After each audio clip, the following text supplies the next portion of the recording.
కూరగాయల కుట్ర. ఒక గ్రామంలో చింతు అనే చల్లని మనిషి ఉండేవాడు. అతనికి కూరగాయలతో చాలా ప్రేమ. ప్రతిరోజు మార్కెట్కి వెళ్లి తాజా కూరగాయలు తెచ్చుకుని సేద్యానికి పెట్టేవాడు. కాని అతను ఎప్పుడూ పొరపాట్లు చేసేవాడు. ఒకరోజు చింతు గడ్డిముద్ద పచ్చడితో తినాలనుకున్నాడు. పచ్చిమిర్చి తెచ్చి కడిగి బాగా ఉరికి మిక్సీలో వేసి పులుసు చేర్చి చేసిన పచ్చడి తిన్నాడు. కాని అది పచ్చిమిర్చి కాకుండా ఆకుకూరల కాడ అని అర్థమైంది. అంతే, చింతు నోట్లో మంట మొదలైంది. ఊపిరాడక తల పట్టుకున్నాడు.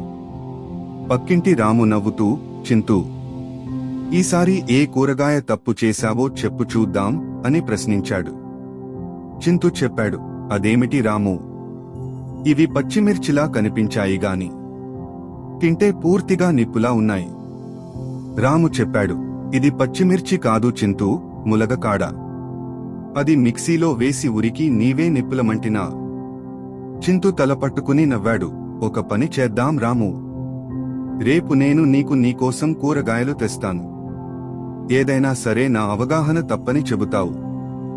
అలా ప్రతిరోజూ చింతు కూరగాయల మీద కొత్త ప్రయోగాలు చేస్తూ అందరినీ నవ్వించేవాడు. ఆ గ్రామంలో కూరగాయల గురించి తెలుసుకోవడానికే చింతూ ఒక నోటు కుస్తీ అయిపోయాడు. మొరల్: ప్రతి పని కొంచెం శ్రద్ధతో చేస్తే మనము అవమానం కాకుండా నవ్వులు పంచగలము. Please do subscribe our channel and please like, share, comment. Please do subscribe our channel and please like, share, comment.